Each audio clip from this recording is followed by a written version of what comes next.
ఈ రాత్రి కొన్ని విషయాలు జాగ్రత్తగా ఇక్కడికి వచ్చి కూర్చున్న మనందరము కూడా ఎంత ఖర్చు పెట్టి ఇన్ని వేల రూపాయలు, ఇన్ని లక్షల రూపాయలు ఖర్చు పెట్టి ఒక కూడుకను ఏర్పరచాలి అని అంటే అది సాధారణమైన విషయం కాదు.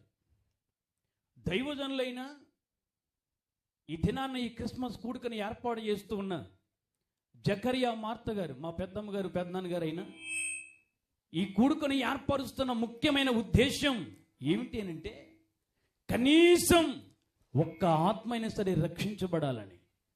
ఈ క్రిస్మస్ దినాన్న దేవుని వాక్యము ద్వారా ఒక్క ఆత్మైనా సరే పట్టబడి యేసుక్రీస్తు ప్రభువారే నిజమైన సొంత రక్షకుడిగా అంగీకరించి వారిని సొంత రక్షకుడిగా అంగీకరించాలని ఒక ఉద్దేశంతో ఈ క్రిస్మస్ ఆరాధన కూడుకను ఏర్పాటు చేసింది. ముఖ్యమైన ఉద్దేశం అదే. ఈ రాత్రి దేవుని వాక్యాన్ని కొన్ని నిమిషాలు జాగ్రత్తగా ధ్యానం చేద్దాం. ఏదో అల్లరి చిల్లరగా ఆటల పాటలుగా క్రిస్మస్ అంటే చాలామంది ఏమని వస్తారంటే సరదాల కొరకు, సంతోషాల కొరకు, సంబరాల కొరకు, లేకపోతే ఏదేదో రకరకాల కార్యక్రమాల కొరకు వస్తూ ఉంటారు. కానీ దేవుని యొక్క వాక్యాన్ని వినడానికి మన మనస్సులను సిద్ధపరచుకునే సమయం ఇది. హల్లెలూయా. ఈ రాత్రి నిశ్చయముగా ప్రభువే మనతో మాట్లాడునుగాక. పరిశుద్ధ గ్రంథములో నుండి లూకా సువార్త 19వ అధ్యాయం 10వ వచనాన్ని చదువుకుందాం. పరిశుద్ధ గ్రంథములో నుండి లూకా సువార్త 19వ అధ్యాయం 10వ వచనాన్ని చదువుకుందాం. నశించిన దానిని వెతకి రక్షించుటకు మనుష్య కుమారుడు వచ్చెనని అతనితో చెప్పెను. తలలో ఉంచండి, చిన్న ప్రార్థన చేసుకుందాం. ఈ రాత్రి కూడి వచ్చిన మనందరితో ప్రభువు నిశ్చయముగా ఈ రాత్రి మాట్లాడినట్లుగా, అయ్యా మీరు మాతో మాట్లాడండి, మా అందరితో మాట్లాడండి. నేను మాట్లాడితే ఏమాత్రమో కూడా ఇదిగో ప్రయోజనం లేదు, కానీ నిశ్చయముగా ఇదిగో పరలోకము నుండి నీ స్వరాన్ని నాకు వినిపింపచేసి బలమైన కార్యము జరిగించండి. ఇదిగో నీ వాక్యము చదవబడి ఉంది.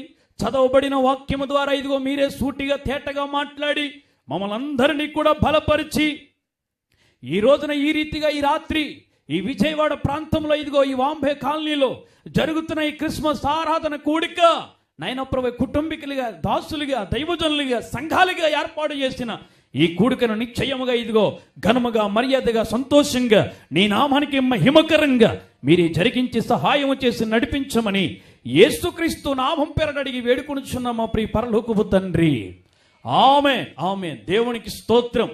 ఇక్కడ చదవబడిన వాక్యాన్ని జాగ్రత్తగా మనం పరిశీలన చేస్తే లూకా సువార్త 19వ అధ్యాయం 10వ వచనంలో నశించిన దానిని వెతకి రక్షించుటకు మనుష్య కుమారుడు వచ్చెనని ఆయనతో చెప్పెను అనే మాటను మనం చదువుకుని ఉన్నాం. జాగ్రత్తగా దేవుని వాక్యాన్ని మనం పరిశీలన చేస్తే ఈ మాట అనేకమైన మార్లు మనం విన్నాం, ఎన్నోసార్లు చదివాం. అయితే దేవుని వాక్యాన్ని వింటూ ఉన్న ప్రియ బిడ్డలారా, యేసుక్రీస్తు ప్రభువారు ఈ భూమి మీద జన్మించడానికి అనేకమైన కారణాలు ఉన్నాయి.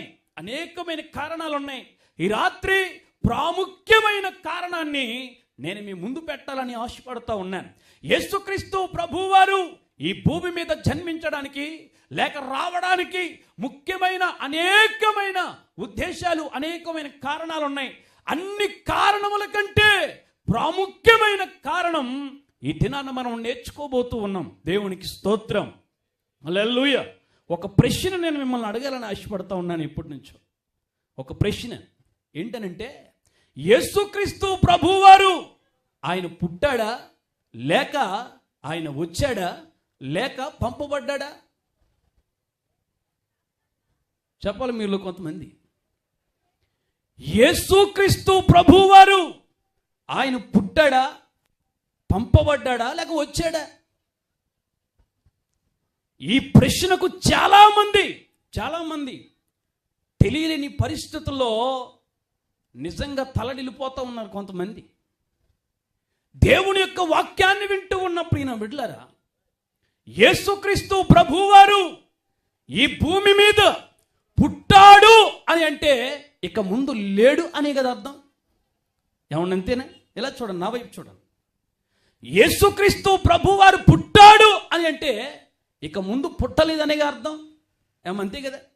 రైట్.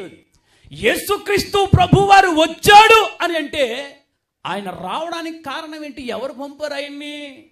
అది తెలుసుకోవాలి.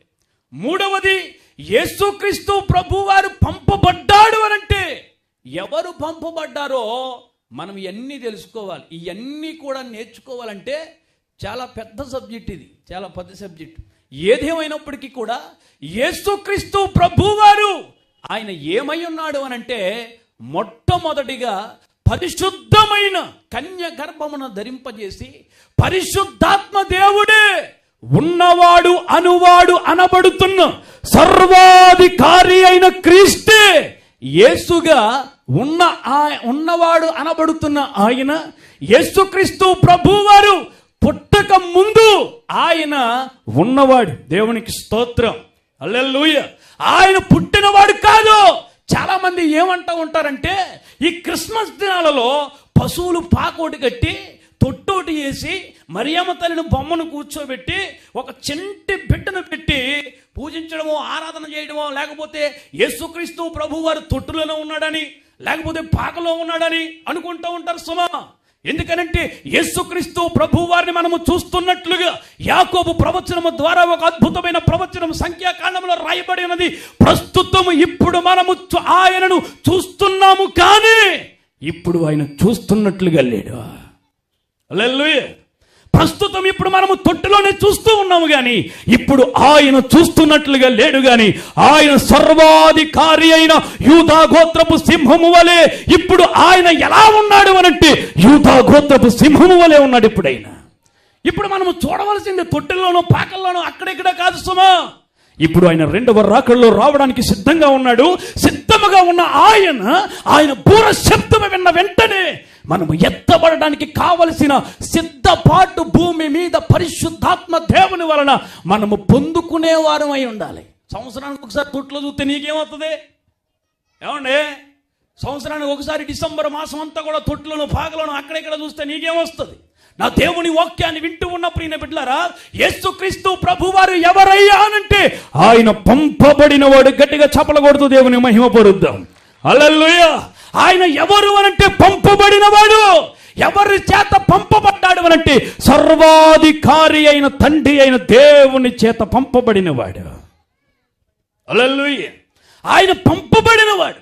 అయితే ఇప్పుడు మనము చదువుకున్న లేఖన భాగంలో నశించిన దానిని వెతకి రక్షించుటకు మనుష్య కుమారుడు వచ్చెనని ఈ మాట ఎవరితో చెబుతూ ఉన్నాడు అనంటే జకర్యాతో చెబుతా ఉన్నాడు. దేవునికి స్తోత్రం.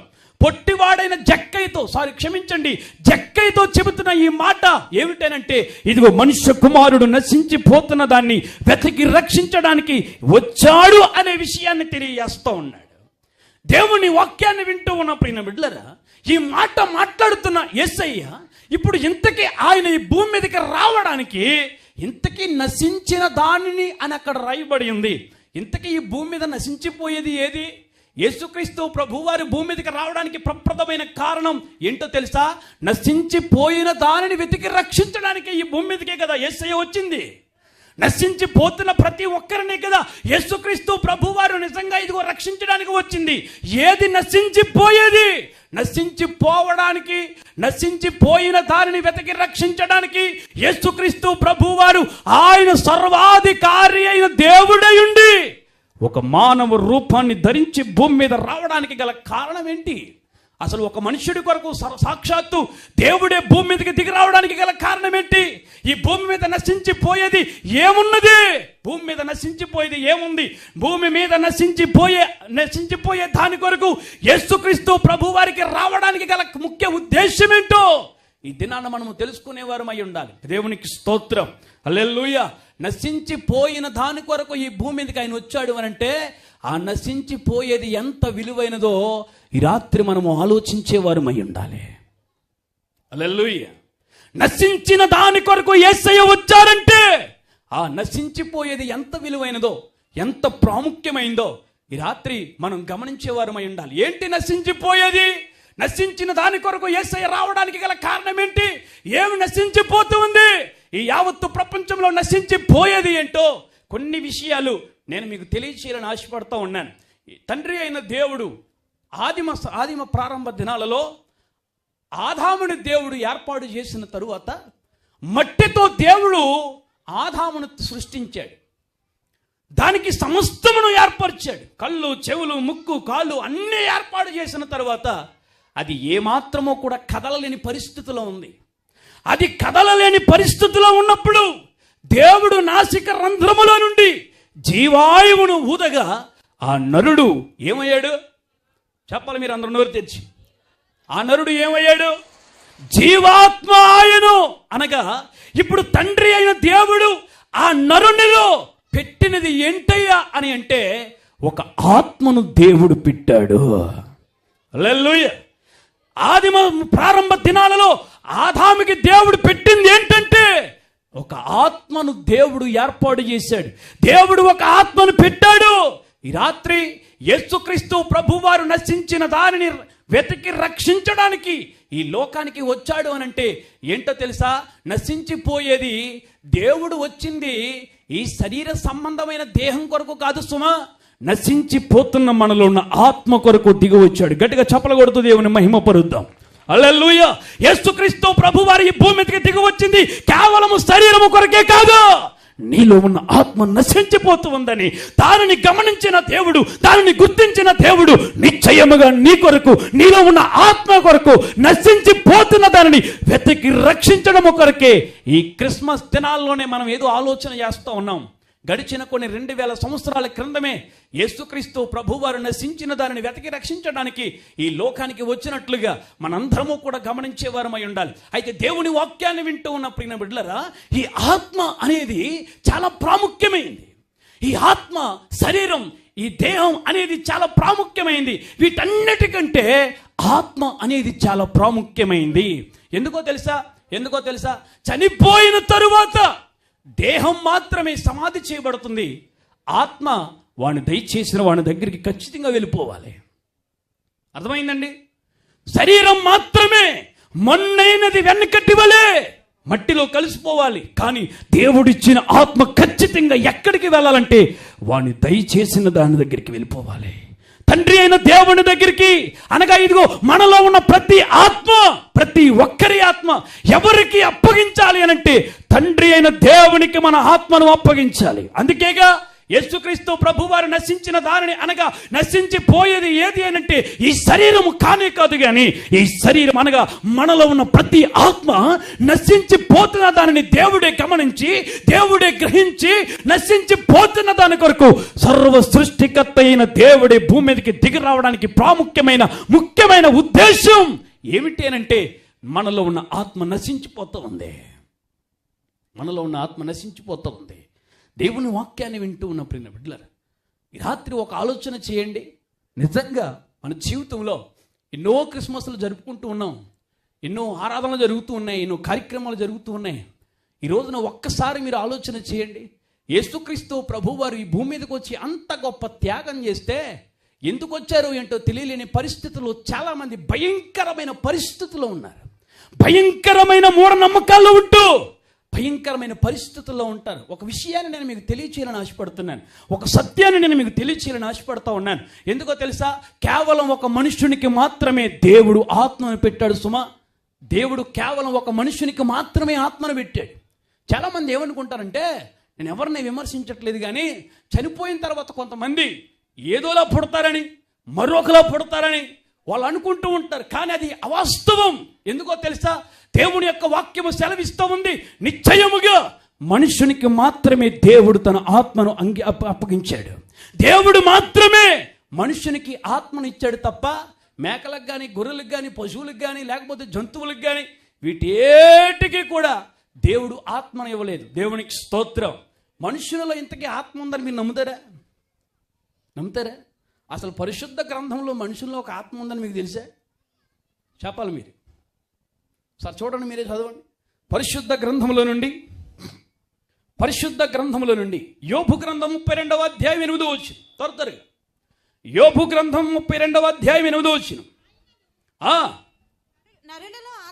అయినను నరులలో ఆత్మ ఒకటి ఉన్నది. చాలా దేవునికి స్తోత్రం. అయినను నరులలో ఒక ఆత్మ ఒకటి ఉన్నది అనే విషయాన్ని భక్తుడైన యోబు ఒక అద్భుతమైన విషయాన్ని తెలియజేస్తూ ఉన్నాడు. అంతేకాదు పేతురు గారు కూడా ఒక అద్భుతమైన మాటను మాట్లాడారు. ఈ ఆత్మ ఏ ఆత్మ అంటే మనుష్య ఆత్మ అని మాట్లాడి, మీరు తర్వాత చదువుకోండి. కొరింథీయులకు రాసిన మొదటి పత్రిక 2వ అధ్యాయం 11వ వచనంలో రాయబడిన మాట ఏంటంటే, ఇది మనుష్యుని ఆత్మ. మనుష్యుని యొక్క ఆత్మలో ఉన్న సంగతులు వాని ఆత్మకే తెలియను కానీ మరి ఎవడికి తెలుసు అని మాట్లాడుతూ ఉన్నాడు. అంటే ఆత్మను దేవుడు ఎవరికి పెట్టాడు? ఒక మనుష్యునికి మాత్రమే దేవుడు పెట్టాడు. జంతువులకి, పశువులకి, ఈ 2 రెక్కలు కలిగిన ఏ ఆకాశంలో ఎగిరే పక్షులకి కానీ దేనికి కూడా ఈ ఆత్మ లేదు, కానీ కేవలం ఒక మనుష్యునికి మాత్రమే ఆత్మను పెట్టాడు. ఇప్పుడు ఆ ఆత్మ కొరకు, ఆ నశించిపోతున్న ఆ ఆత్మని దేవుడు వెతికి రక్షించాలని సాక్షాత్తు సర్వాధికారి అయిన దేవుడే ఈ భూమి మీదకి దిగి వచ్చిన మొట్టమొదటి ప్రాముఖ్యమైన కారణం ఏంటో తెలుసా? నశించిపోతున్న మన ఆత్మను వెతికి రక్షించడం కొరకు మనుష్య కుమారుడిగా ఈ లోకానికి యేసయ్యే సాక్షాత్తు రిక్తునిగా పరలోకమును విడిచిపెట్టడం మహాభాగ్యమని ఎంచుకొనగా యేసుక్రీస్తు ప్రభువారే తన్ను తాను నేల మట్టము వరకు తగ్గించుకొని ఈ భూమి మీదకి నీ కొరకు భూమి మీదకి వచ్చేసాడు. నీ కొరకు వచ్చేసాడు. ఎందుకో తెలుసా? ఇప్పుడు నశించిపోతున్న నీ ఆత్మని దేవుడు రక్షించాలని, దేవుడు పట్టుకోవాలని ఎంతగానో ఆశపడుతూ ఉన్నాడు, ఎంతగానో ఎదురు చూస్తూ ఉన్నాడు. ఎందుకో తెలుసా? నశించిపోతున్న ఈ ఆత్మలో ఎన్నో కార్యక్రమాలు జరుగుతూ ఉన్నాయి. ఎన్నో కార్యక్రమాలు. ఒక మానవుల్లో ఉన్న ఆత్మ నశించిపోవడానికి ఎన్నో కారణాలు ఉన్నాయి. ఆ కారణాలన్నీ కూడా మీకే అప్పగిస్తూ ఉన్నాను ఈ రాత్రి. నిజంగా మన ఆత్మ పరిశుద్ధంగా లేకపోతే, మన ఆత్మ శుద్ధమైన హృదయముగా లేకపోతే నిజంగా గుండెల మీద చేసుకోండి. ఈ రాత్రి నిజంగా యేసుక్రీస్తు ప్రభువు వారే కనుక మన కొరకు ఆ మధ్యాకాశానికి వచ్చి బూర ఊదితే ఆ బూర శబ్దము వినబడేది ఎంతమందికి? ఈ రాత్రి ఎంతమంది సిద్ధపాటు కలిగి మనం ఉన్నాం? ఈ రాత్రి నిశ్చయముగా ఇదిగో మనలో ఉన్న ఈ మనుష్యుని ఆత్మ పరిశుద్ధాత్మతో కలిపి ఇప్పుడు సత్య సంబంధాన్ని మనము కలిగి ఉండాలి. దేవునికి స్తోత్రం. హల్లెలూయా. చాలా మంది ఈ ఆత్మ ఏమనుకుంటారంటే పరిశుద్ధాత్మ అనుకుంటారు. సుమా కానే కాదు. ఈ ఆత్మ ఏ ఆత్మ అంటే, నేను చెప్పేది పరిశుద్ధాత్మ దేవుని కొరకు కాదు. ఇప్పుడు నేను బోధించేది, నేను చెప్పేది ఏ ఆత్మ కొరకు అనంటే ఇది మనుష్యుని యొక్క ఆత్మ. హల్లెలూయా. ఈ మనుష్యునిలో ఉన్న ఈ ఆత్మ పరిశుద్ధాత్మ దేవునితో ఇప్పుడు మంచి సహవాసము కలిగి ఉండాలి. ఎందుకో తెలుసా? వరుడైన ఆయన వధువు సంఘముగా సిద్ధపడిన సంఘమును రాబోయే దినాలలో సంఘము ఎత్తబడాలన్నా నిశ్చయముగా సంఘములో ప్రతి మనుష్యుడు ఏ ఆత్మ అయితే కలిగి ఉన్నాడో ఆ ఆత్మతో పాటు ఇప్పుడు పరిశుద్ధాత్మ సహాయము అనేది చాలా అవసరం. ఈ పరిశుద్ధాత్మ సహాయము కలిగిన ప్రతి వ్యక్తి ఆయన రాబోయే రాకడ బూర శబ్దాన్ని ఖచ్చితంగా వింటాడు. మీరు ఆమెను అంటలేదంటే మీరు ఏమీ లేదని అర్థం. అంతేనా? మీరు మౌనంగా ఉన్నారు అంటే దాన్ని మీరు అంగీకరించినట్లే. మీ మౌనము నశించునుగాక. ఇప్పుడు అంటలేదు. అర్థమవుతుంది మీకు నా మాటలు? అర్థమవుతున్నాయి అన్నది దేవుని స్తోత్రం చెప్పండి. హల్లెలూయా. ఇప్పుడు దేవుడి రాకడ వస్తే మనలో ఎత్తబడేది ఎంతమంది, విడవబడేది ఎంతమంది, అది తర్వాత సంగతి. మొట్టమొదటిగా మన ఆత్మను మనం సిద్ధపాటు చేసుకోవాలి. దేవునికి స్తోత్రం. నీలో ఉన్న ఆత్మ పరిశుద్ధాత్మ దేవునికి సహాయం చేయాలి. నీలో ఉన్న ఆత్మ పరిశుద్ధాత్మ దేవునికి లింకప్ అయి ఉండాలి. మంచి సహవాసం కలిగి ఉండాలి. అప్పుడే మనం ఉన్నతమైన స్థితిలోనికి మనం ఉంటాం. అయితే దేవుని వాక్యాన్ని వింటూ ఉన్న ప్రియ సహోదరుడా, దేవుని వాక్యాన్ని వింటూ ఉన్న నా బిడ్డ, ఈ రాత్రి దేవుని వాక్యాన్ని వింటూ ఉన్నా నా సహోదరుడా, నేను చెప్పబోయే ఒకే ఒక్క మాట. ఇదిగో మనుష్య కుమారుడు నశించిన దానిని వెతికి రక్షించడానికి లోకానికి దిగి వచ్చాడు కదా. అయితే ఏంటి నశించిపోయేది అనేది మనం తెలుసుకున్నాం. మనలో ఉన్న ఆత్మ నశించిపోతూ ఉందని మనం గమనించుకున్నాం. అయితే ఈ ఆత్మ ఎంత విలువైనది అని అంటే క్రీస్తు ప్రాణము పెట్టినంత అంత గొప్ప విలువైనది. గట్టిగా చప్పలు కొడుతూ దేవుని మహిమపరుద్దాం. హల్లెలూయా. ఈ ఆత్మ ఎంత విలువైనదంటే పరలోకము నుంచి నిశ్చయముగా మన కొరకు తన ప్రాణాన్ని అర్పించిన అంత విలువైనది మనలో ఉన్న ఆత్మ, అంత గొప్ప విలువైనది. హల్లెలూయా. ఇప్పుడు అందుకేగా యేసుక్రీస్తు ప్రభువారు కలువరి శిలువలో మన కొరకు ప్రాణాన్ని అర్పించింది. అందుకేగా యేసుక్రీస్తు ప్రభువారు ఆయన నిశ్చయముగా 3 మెలికల మధ్యన వేలాడి ఆ కలువరి శిలువలో కొయ్యపైన నిశ్చయముగా ఇదిగో నీ కొరకు నా కొరకు నశించిపోతున్న మన ఆత్మ కొరకేగా ఆయన తన ఆఖరి రక్తపు బుట్టను నీ కొరకు నా కొరకేగా కార్చిందే. ఎందుకొరకు అని అంటే నశించిపోతున్న నీ ఆత్మ కొరకే. అయితే దేవుని వాక్యాన్ని వింటూ ఉన్న ప్రియ వడ్లరా, అయితే ఎందుకు ఈ ఆత్మ నశించిపోతూ ఉంది? ఈ ఆత్మ నశించిపోవడానికి కారణం ఏంటి? ముఖ్యమైన ఉద్దేశం ఏంటో ఒక మాట అని చెప్పి నేను ముందుకు వెళ్తాను. దేవునికి స్తోత్రం. హల్లెలూయా. అసలు ఎందుకు ఈ ఆత్మ నశించిపోతూ ఉంది? పరిశుద్ధ గ్రంథంలో దేవుని వాక్యము సెలవిస్తుంది, తేటగా బైబిల్ బోధిస్తూ ఉంది. ఎందుకు ఆత్మ నశించిపోతూ ఉంది అని అంటే ఇప్పుడు మీరు చదవండి వాక్యాన్ని. పరిశుద్ధ గ్రంథంలో నుండి కీర్తనల గ్రంథం 2వ అధ్యాయం 12వ వచనం. త్వరగా కీర్తనల గ్రంథం 2వ అధ్యాయం 12వ వచనం. ఆయన కోపము త్వరగా రగులుకునేను. అమ్మ చూడండి, కుమారుని ముద్దు పెట్టుకుని లేని ఎడల ఆయన కోపించెను, అప్పుడు మీరు త్రోవ తప్పి నశించెదరు. ఆ మాట పెట్టుకోండి. కుమారుని ముద్దు పెట్టుకుని ఎడల మీరు నిశ్చయముగా నశిస్తారు అని మాట్లాడుతూ ఉన్నాడు. అంటే ఇప్పుడు నశించిపోయింది ఏంటని మాట్లాడుకున్నాం? చెప్పాలి మీరు నోరు తెరిచి. మనలో ఉన్న ఆత్మ నశించిపోతా ఉంది. అయితే ఇప్పుడు ఈ ఆత్మ నశించిపోవడానికి మొట్టమొదటి కారణం ఏంటో తెలుసా? కుమారుణ్ణి ముద్దు పెట్టుకోకపోవడమే కారణం. దేవునికి స్తోత్రం. హల్లెలూయా. కుమారుణ్ణి ముద్దు పెట్టుకోవడానికి అసలు మనం నశించిపోవడానికి ఏమైనా కారణం ఉందా? ఒక మాట చెప్పండి. పాస్టర్ గారు మీరు ఏం చెప్తున్నారు, మీకు ఏమైనా అర్థం అవుతుందని మీరు అడగొచ్చినాను. ఈ రాత్రి మీలో కొంతమందికి ఒక ప్రశ్న ఉండిపోద్ది. అసలు ఆయన ముద్దు పెట్టుకోవడానికి, ముద్దు పెట్టుకోకపోవడానికి, మేము నశించిపోవడానికి ఏమైనా కారణం ఉందండి అని మీరు అడగొచ్చు. దేవుని వాక్యం సెలవిస్తూ ఉంది, కుమారుణ్ణి ముద్దు పెట్టుకోని ఎడల ఆయన కోపిస్తాడు అని రాయబడి ఉంది.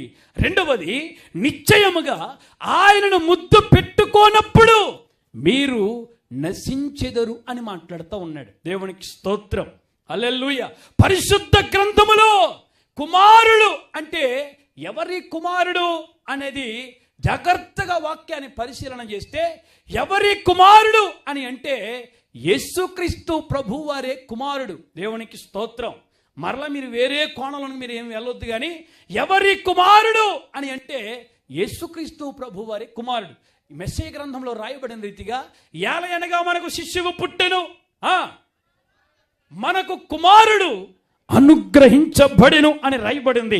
ఎవరి కుమారుడు అనంటే యేసుక్రీస్తు ప్రభువారే. ఎవరి కుమారుడు అంటే నిశ్చయముగా మనుష్య కుమారుడు అనబడుతున్న సాక్షాత్తు సర్వశక్తిమంతుడైన యేసుక్రీస్తు ప్రభువారే ఈ కుమారుడు. ఇప్పుడు ఈ కుమారుడు ద్వారా మాత్రమే మన పాపానికి విమోచన కలుగుతూ ఉంది. ఈ కుమారుడు ద్వారా మాత్రమే మన పాపానికి విమోచన, మన శాపానికి విమోచన, మన ఆత్మకి రక్షణ. గట్టిగా చప్పలు కొడుతూ దేవుని మహిమపరుద్దాం. హల్లెలూయా. ఎవరి కుమారుడు అనంటే ఈ కుమారుడు ఎలాంటి వాడు అనంటే మన ప్రతి పాపానికి విమోచన కలిగించేవాడు ఈ కుమారుడు. ఎవరి కుమారుడు అనంటే మన ప్రతి శాపం నుంచి తొలగించి గొప్ప ఆశీర్వాదకరంగా మార్చేవారు ఎవరయ్యా అనంటే ఈ కుమారుడే.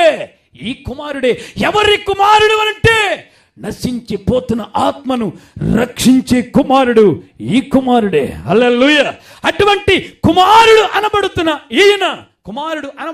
ఈయనను ఇప్పుడు మనం ఏం చేయాలి అనంటే ముద్దు పెట్టుకోమని మాట్లాడుతూ ఉన్నాడు. ముద్దు పెట్టుకోని ఎడల ఆయన కోపించును అని మాట్లాడుతూ ఉన్నాడు. ముద్దు పెట్టుకోకపోతే ఆయన కోపిస్తాడా?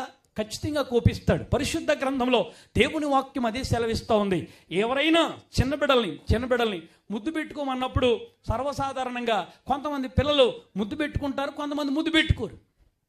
ఏమండి, అంత మాత్రాన మనం కోపం ఇచ్చుకుంటామా? చంటి బిడ్డను ఎత్తుకుని అమ్మ ముద్దు పెట్టని చెప్పి నేను అన్నప్పుడు ఆడు ముద్దు పెట్టకుండా ఆడు చిట్టి చేతితో ముఖం మీద ఇలా కొట్టాడు అనుకోండి, ఇప్పుడు నేను కోపించడం అది ఏమాత్రమైన న్యాయమా? అమ్మ మాట్లాడద్దు. ఇప్పుడు నేను కోపించడం న్యాయమా అంటే న్యాయం కాదు. ఎందుకో తెలుసా? అలాగే దేవుని యొక్క వాక్యం సెలవిస్తూ ఉంది. పరిశుద్ధ గ్రంథంలో మనుషులుగా మనము కోపించినా కోపించకపోయినా దేవుని వాక్యం సెలవిస్తూ ఉంది, కుమారుణ్ణి మనము ముద్దు పెట్టుకునే అనుభవంలోనికి మనం రావాలి. దేవునికి స్తోత్రం, హల్లెలూయా. ముద్దు పెట్టుకోవడం అంటే ఏంటి? పరిశుద్ధ గ్రంథంలో దేవుని వాక్యం సెలవిస్తూ ఉంది. ముద్దు పెట్టుకోవడం అంటే ఏంటో ఒకసారి మీరే చదవండి పరిశుద్ధ గ్రంథంలో నుండి. సామెతల గ్రంథం 24వ అధ్యాయం 26వ వచనం. సామెతల గ్రంథం 24వ అధ్యాయం 26వ వచనం. త్వరగా మైక్లో చదువమ్మా. నా కుమారుడా సరి అయిన మాటలతో ప్రత్యుత్తరం ఇచ్చుట పెదవులతో ముద్దు పెట్టుకున్నట్లుండెను. చాలండి, దేవునికి స్తోత్రం. దేవుని వాక్యము సెలవిస్తూ ఉంది ముద్దు పెట్టుకోవటం అంటే ఏంటో తెలుసా? ఆత్మ సంబంధమైన విషయాన్ని పరిశుద్ధాత్మ దేవుడి రాత్రి మనకు బోధిస్తూ ఉన్నాడు. దేవునికి స్తోత్రం. ముద్దు పెట్టుకోవడం అంటే ఆత్మ సంబంధమైన రీతిగా దేవుని యొక్క వాక్యము సెలవిస్తూ ఉంది. సొలొమోను మహాభక్తుడు మాట్లాడుతున్నాడు, నా కుమారుడా నీవు సరి అయిన మాటలతో ప్రత్యుత్తరము ఇచ్చుట పెదవులతో ముద్దు పెట్టుకొనున్నట్లుండెను అని మాట్లాడుతున్నాడు. హల్లెలూయా. ముద్దు పెట్టుకోవడం అని అంటే సరి అయిన సమాధానంతో ప్రత్యుత్తరము ఇవ్వటం. దేవునికి స్తోత్రం, హల్లెలూయా. ఈరోజున చాలామంది ఏదైనా ఒక విషయాన్ని అడుగుతూ ఉంటే కొంతమంది వంకర సమాధానం చెబుతూ ఉంటారు. కొంతమంది పెద్దలనే గౌరవం కానీ పెద్దలనే ఆలోచనే కానీ, అయ్యో వీరు తల్లిదండ్రులనే కానీ, బిడ్డలకి తల్లిదండ్రులని కానీ, లేకపోతే వీళ్ళ టీచర్ అని కానీ, లేకపోతే వీళ్ళు దైవజనులని కానీ, లేకపోతే వీళ్ళు దైవజనురాలని కానీ, లేకపోతే కుటుంబీకుల్లో పెద్దలనే మాట, పెద్దలనే ఆలోచన లేకుండా ఈ రోజున చాలామంది ఎటువంటి ప్రత్యుత్తరం ఇస్తారో తెలుసా? ఎటువంటి సమాధానం ఇస్తారో తెలుసా? వంకరి సమాధానం చెప్పేవారు చాలామంది ఉన్నారు. దేవుని వాక్యాన్ని వింటూ ఉన్నప్పుడు బిడ్డలారా, దేవుని వాక్యము సెలవిస్తూ ఉంది ముద్దు పెట్టుకోవడం అనంటే నీవు సరి అయిన ప్రత్యుత్తరము దేవునికి నువ్వు ఇచ్చేదానిగానే ఉండాలి. హల్లెలూయా. సరి అయిన ప్రత్యుత్తరం, సరి అయిన సమాధానం. దేవుడు ఒక ప్రశ్న నేను అడుగుతూ ఉన్నప్పుడు ఆ అడుగుతున్న ప్రశ్నకు నువ్వు సరి అయిన సమాధానము చెప్పే క్రైస్తవురాలుగానే ఉండాలి. హల్లెలూయా. సరి అయిన సమాధానం నీ దగ్గర నుంచి రావాలి. ఎందుకో తెలుసా? క్రైస్తవుని యొక్క వాక్కు దేవుని యొక్క వాక్కుగా మనం భావించాలి. ఏంటో తెలుసా? దేవుని యొక్క వాక్యం సెలవిస్తూ ఉంది క్రైస్తవుడు నీ మాట అవునంటే అవును, కాదంటే కాదు అన్నట్లుగానే ఉండాలి తప్ప ఈ రోజున చాలామంది మాయమాటలు ఎక్కువైపోయి ఈ మాటలు సరి అయిన మాటలు కాదు. ముద్దు పెట్టుకోవటం అనంటే సరి అయిన సమాధానము దేవునికి మనము చెప్పడమే.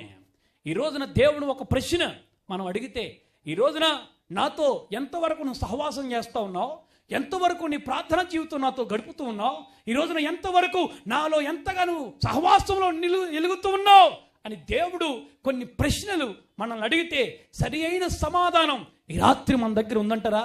ఒకసారి మనం ఆలోచన చేయాలి. ఈ రాత్రి దేవుడు మనల్ని ప్రశ్నిస్తే సరి అయిన సమాధానం మన దగ్గర ఉందా? పరిశుద్ధ గ్రంథంలో దేవుడు కొంతమందిని అడిగినప్పుడు వారి సరి అయిన సమాధానం చెప్పలా.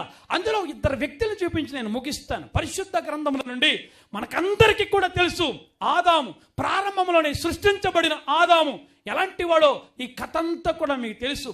ఆదాముకి దేవుడు ఒక మాట చెప్పాడు. ఏం చెప్పాడంటే, అయ్యా ఇదిగో ఈ రమ్యమైన తోటలో ఉన్న ప్రతి దానిని నువ్వు నిరభ్యంతరంగా తినొచ్చు, కానీ ఆ తోట మధ్యలో ఉన్న జీవ వృక్ష ఫలములను అనగా ఆ ఇచ్చే ఫలాన్ని ఏమాత్రమో కూడా నువ్వు ముట్టుకోకూడదు, నువ్వు తినకూడదు. తిన్న ఎడల నువ్వు చస్తావని దేవుడు ప్రాముఖ్యంగా ఆదాముకు దేవుడు చెప్పాడు. ఆదాముకి దేవుడు చెప్పిన తరువాత అవ్వ సర్పము చేత మోసగించబడి ఆ పండు తెచ్చుకొని తాను తినటమే కాకుండా తన భర్త అయిన ఆదాముకు పట్టుకొచ్చి పెడితే భర్త కూడా చక్కగా తిన్నాడు. అప్పటి వరకు పాపం అంటే ఏంటో తెలియలేని పరిశుద్ధులుగా జీవిస్తున్న వాళ్ళిద్దరు అప్పటి వరకు ఎంతో పరిశుద్ధంగా వారు దిగంబరులైనప్పటికీ కూడా, వారి ఒంటి మీద ఒక నూలు పోగు లేనప్పటికీ కూడా, వారిలో ఏ ఆలోచన కూడా తప్పుడు ఉద్దేశమే కానీ పాపపు ఆలోచనే కానీ లేని అటువంటి పరిశుద్ధమైన ఆ ప్రాంతంలో ఇప్పుడు పండు తిన్న వెంటనే వీళ్ళకి ఏం కలిగిందంటే సిగ్గు కలగడం ప్రారంభించింది. సిగ్గు కలిగి వీరు ఆకులను కచ్చడాలుగా చేసుకుని వారు తొడుగుకుని చెట్టు పక్కన దాక్కుని ఉంటే సాయంత్రకాల సమయంలో తండ్రి అయిన దేవుడు మెల్లటి స్వరముతో, ఆదామా నీవు ఎక్కడా అని దేవుడు మాట్లాడుతున్నాడు. మాట్లాడద్దు. ఆదామా నీవు ఎక్కడా అని దేవుడు పిలుస్తూ ఉంటే ఆదాముని అంటా ఉన్నాడు, అయ్యా నేను ఇప్పుడు నీ దగ్గరికి నేను రాలేను. ఎందుకో తెలుసా? నేను దిగంబరిని అన్నాను. అయ్యా నీవు దిగంబరుడిగా ఉన్నావని నీతో ఎవరు చెప్పారు? నేను తినొద్దన్న పండు నువ్వు తిన్నావా అని చెబితే ఇప్పుడు ఆదాము ఏం సమాధానం చెప్పాలి? మీరే చెప్పండి. చెప్పాలి మీరు. అసలు నిజంగా ఆదాము సరి అయిన సమాధానం చెప్తే అతని ఆత్మీయ జీవితం నాశనం అయిపోయిదే. చెప్పాలి మీరు.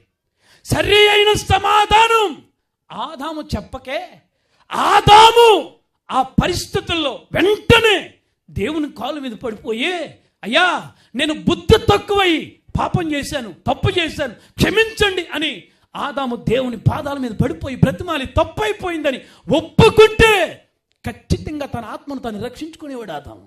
కానీ ఏం చేశాడో తెలుసా? ఇదిగో నువ్వు ఇచ్చావు చూడు నాకు. ఎవరో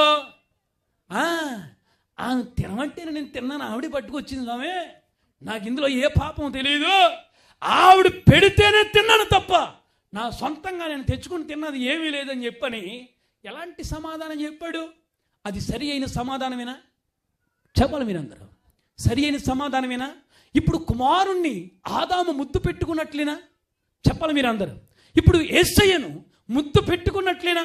కానే కాదు. ఎందుకో తెలుసా? ఆదాము నోటంపడ రావాల్సిన సమాధానం అది కానే కాదు. ఎందుకో తెలుసా? దేవుడు అడుగుతూ ఉన్నాడు, నేను ఎవడు దిగంబరం అని చెప్పింది? నువ్వు ఏ పండు తిన్నావు? నేను తినొద్దన్న పండును నువ్వు తిన్నావా అని అడిగిన వెంటనే సమాధానపడి దేవుని దగ్గర పాప క్షమాపణ పొందుకోవాలి. పాప క్షమాపణ అడగాలి. దేవుని దగ్గర ఆదాము అడగలా, పొందుకోలా, వంకరి సమాధానం చెప్పాడు. సరి అయిన సమాధానం చెప్పకపోయే కారణాన్ని బట్టి తన ఆత్మీయ జీవితం నాశనం అయిపోయింది. పేరుకు మాత్రం 900 సంవత్సరాలు బ్రతికాడు కానీ తన ఆత్మీయ జీవితం కుప్పగోలిపోయింది. తన ఆత్మీయ జీవితం నాశనం అయిపోయింది.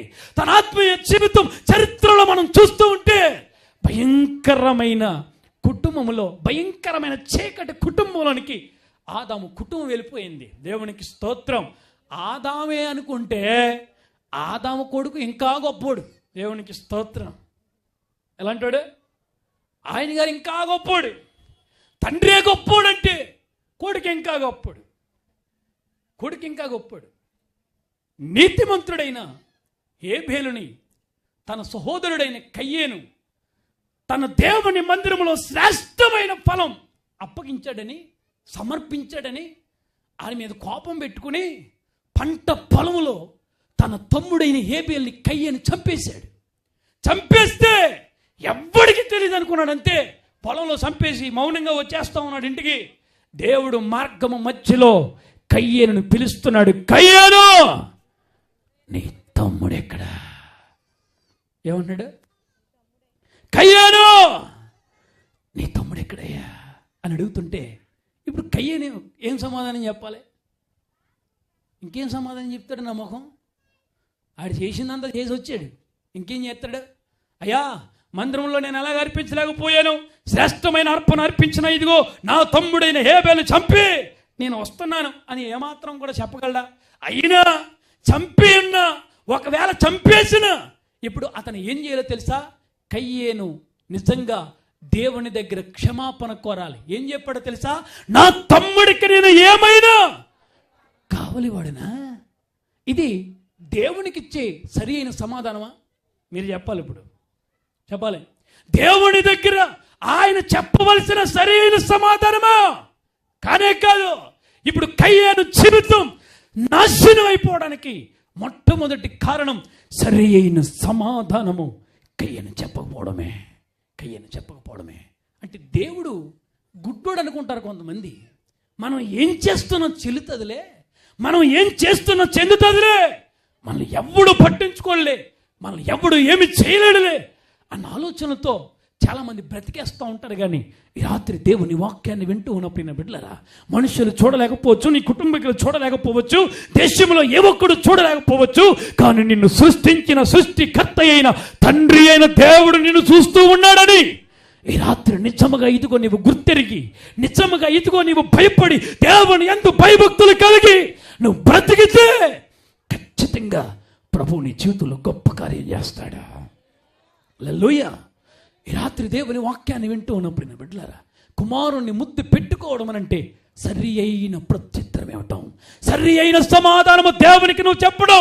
అప్పుడే ఆత్మ సంబంధమైన రీతిగా నువ్వు దేవుణ్ణి ముద్దు పెట్టుకున్నట్లు అని దేవుని వాక్యం ఎంతో స్పష్టంగా మాట్లాడుతుంది. కయ్యనంటూ ఉన్నాడు, నా తమ్మునికి నేను ఏదైనా కావలివన్నా, ఎస్ కావలివన్నా, కానే కాదు అన్నప్పుడు దేవుడు అంటూ ఉన్నాడు, కయ్యను నీవు నిశ్చయముగా నీ తమ్ముడైన హేబేలును చంపినప్పుడు ఆ రక్తం భూమిలో నుండి నాకు మొర్ర పెడతా ఉంది. హల్లెలూయా. ఇప్పుడు మొర్ర పెట్టేది రక్తమా ఆత్మ? మీరు సరైన సమాధానం చెప్పాలి. పర్లేదు చెప్పండి. ఎస్. ఎందుకో తెలుసా? పక్షులకి రక్తమే ప్రాణం. ఎంతమందికి తెలిసి విషయం? పక్షులకి, జంతువులకి, వీటన్నిటికి కూడా కేవలం రక్తము మాత్రమే ప్రాణం. ఒకసారి మీరు చూడండి వాక్యాన్ని పరిశుద్ధ గ్రంథముల నుండి. యెషయా గ్రంథం 31వ అధ్యాయం 3వ వచనం. దొరతరు, నా సమయం అయిపోతుంది. యెషయా గ్రంథం 31:3. అమ్మా చదువు మైక్లో. ఐగుప్తీయులు మనుషులే గాని దేవుడు కాడు. అమ్మ చూడండి, ఐగుప్తీయుల గుర్రములు మాంసమయములే గాని ఆత్మ కానే కాదు. గుర్రాలైన, నక్కలైన, పశువులైన, జంతువులైన, ఏదైనా ఈ యావత్తు ప్రపంచంలో జీవిస్తున్న ఏ జీవైనా ఒక మానవుడు తప్ప వాని యొక్క రక్తమే ప్రాణం. అయితే మనుషునికి ఏంటో తెలుసా? మనుషునికి శరీరం భూమి మీద కప్పెట్టబడిన, శరీరం భూమి మీద సమాధి చేయబడిన, ఆత్మ మాత్రం భూమిలో నుండి నీతిమంతుడైన హేబేలు రక్తం దేవునికి మొరపెడతా ఉంది. హల్లెలూయా.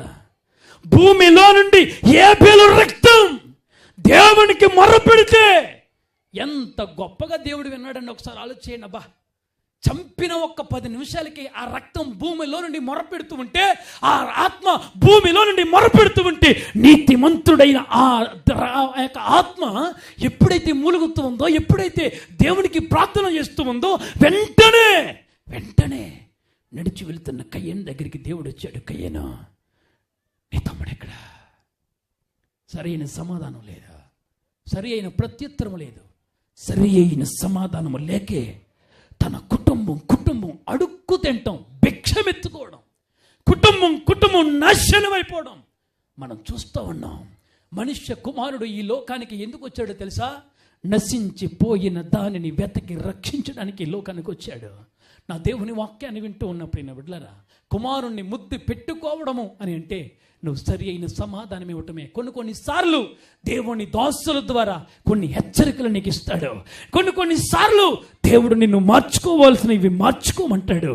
కొన్నిసార్లు తీసివేసుకోవాల్సినవి కూడా తీసివేసుకోమని దైవజనుల ద్వారా అనేకమైన సార్లు హెచ్చరిస్తూ ఉంటే, చెప్పేది సేవకుడే కానీ దేవుడు కాదుగా, చెప్పేది మనుషుడే కానీ సాక్షాత్తు దేవుడు కాదు కదా అనే ఆలోచనలతో సరి అయిన సమాధానం లేక ప్రభు దగ్గర, ప్రభు పాదాల మీద పడేయ్యా, నేను చేసింది తప్పే, నేను చేసింది ఏదేమైనప్పటికీ కూడా పాపమే, క్షమించరాని నేరమే, ఈ తప్పు నేను చేయక ఉండాలి, కనుక ఇదిగో నేను చేయరాని తప్పును నేను చేశాను, నన్ను క్షమించండి, నన్ను తిరిగి మరలా ఇదిగో నీ సన్నిధిలో పరిశుద్ధంగా నన్ను ఉంచండి ప్రభు అని నిజంగా నీవు దేవుని దగ్గర మొరపెడితే ఖచ్చితంగా మన దేవుడు కనికరించేవాడై ఉన్నాడు. ఆయన ఖచ్చితంగా నీ ప్రార్థన అంగీకరించేవాడై ఉన్నాడు. ఆయన నీకు సమాధానం ఇచ్చేవాడై ఉన్నాడు. ఖచ్చితంగా ఆయన నిన్ను సరిచేసేవాడై ఉన్నాడు. హల్లెలూయా. కానీ ఈ రోజున నిలవబడి వాక్యం చెబుతూ ఉంటే చాలామంది కొన్ని సంఘాల్లో నేను చూస్తూ ఉన్నాను, ఎక్కడో ఎందుకు నా సంఘంలోనే నేను చెబుతూ ఉన్నాను. నా సంఘంలోనే జరిగిన సంఘటన ఏంటో తెలుసా? ఈ రోజున ఒక వ్యక్తి దేవుడు మాట్లాడమన్న మాట, ఒక ప్రసంగం ఒక దైవజనుడు తయారు చేసి మీ ముందుకు పెట్టాలి అంటే ఆ రాత్రి నిజంగా ఇదిగో దైవజనుడు యొక్క ప్రసవ వేదన అంత ఇంత కాదా, దేవుణ్ణి దగ్గర పొందుకోవాలి, దాన్ని మీకు చెప్పాలి. దేవునికి స్తోత్రం. దైవజనుడు అని అంటే దేవునికి తన ప్రజలకి ఒక మధ్యవర్తిగా ఉన్నాడు. ఈ మధ్యవర్తి పనేంటో తెలుసా? దేవుని దగ్గర పొందుకోవడం కొరకు మోకాళ్ళు ఎన్నో రాత్రులను నలగాలి, మోకాళ్ళు ఎన్నో రాత్రులు ప్రయాసపడాలి. తినకో తాగకో ఎన్నో రాత్రులు కుటుంబాలను విడిచిపెట్టి ఎన్నో రాత్రులు తినలేని పరిస్థితుల్లో దేవునితో సహవాసము చేస్తూ దేవుడి దగ్గర పొందుకునేయ్యా నీ బిడ్డలకి ఏం చెప్పాలి, ఏం బోధించాలని దేవుడి దగ్గర పొందుకున్నది మీ దగ్గర చెబుతూ ఉంటే మనలో కొంతమంది అనుకునేది ఏంటో తెలుసా? ఈ సేవకుడు నా కోసమే చెబుతా ఉన్నాడా, ఈయన నా కోసమే టార్గెట్ చేసి మాట్లాడుతున్నాడని కొంతమంది. మరికొంతమంది అయితే ఈ రోజున నా తోటగాళ్ళు వస్తే బాగున్న భలేగా ఉండదు, దానికి ఇలా బలి తగులుతున్న వాక్యం పాస్టర్ గారు భలే చెప్పారనుకుంటారు. మా ఆడబడి సుత్తి బలిగా ఉన్నాయి ఎలా వాక్యం దానికే అనుకుంటారు కొంతమంది. అంటే ఆ విత్తనాలు ఏం చేస్తూ ఉండనంటే పక్కోడికి కానీ ఈ పక్కకి కానీ లేకపోతే వెనక్కి కానీ లేదా ఎవరికి కానీ ఇస్త్రీడివే. కానీ దేవుడు నీతో మాట్లాడుతున్నప్పుడు అయ్యా నీ దాస్తు నిలవబెట్టుకుని నాతో నువ్వు మాట్లాడావు, ఇదిగో నేను చేసిన తప్పే, నేను చేసింది పాపమే, నేను చేసింది నేరమే, నేను ఒప్పుకుంటున్నానని నిజంగా నాతోటే మాట్లాడావని ఒప్పుకొని విడిచిపెట్టి కనికరించబడిన వారు ఎంతమంది మనలో? నిజంగా నీ ఆత్మ నశించిపోవడానికి కారణం ఏంటో తెలుసా? దేవుని దగ్గర ఒప్పుకోకపోవడమే కారణం. కొంతమంది ఒప్పుకుని తిరిగి మరలా అదే లోకంలోనికి వెళ్ళిపోతూ ఉంటారు. కప్పుకుంటారు చాలామంది. కప్పుకునేవాడు ఏమాత్రం కూడా కనికరించబడడు, ఒప్పుకునేవాడు మాత్రమే ఖచ్చితంగా కనికరించబడతాడు. హల్లెలూయా. దేవుని యొక్క వాక్యము సెలవిస్తూ ఉంది, వీరిద్దరూ సరి అయిన సమాధానం ఇవ్వకే వారి ఆత్మ నశించిపోయింది. ఈ రోజున దేవుని వాక్యాన్ని వింటూ ఉన్న ప్రియ బిడ్డలారా, దైవజనుడిగా నేను అడుగుతున్నాను మిమ్మల్ని, మీరు కూడా దేవుడు కొన్ని సందర్భాల్లో మీతో మాట్లాడుతున్నప్పుడు మీరు సరి అయిన సమాధానము దేవుని దగ్గర చెప్పగలిగిన సామర్థ్యం, శక్తి ఈ రాత్రి మీ దగ్గర ఉందా? దేవునితో ఎత్తబడడానికి కావలసిన సిద్ధపాటు మీ దగ్గర ఉందా? దేవునితో ఎత్తబడడానికి కావలసిన పరిశుద్ధత, పవిత్రత, పరిశుద్ధాత్మ సహాయం నీ ఆత్మకుందా?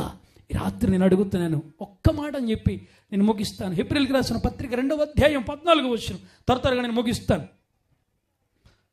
హెబ్రీయులకు రాసిన పత్రిక 2వ అధ్యాయం 14వ వచనం.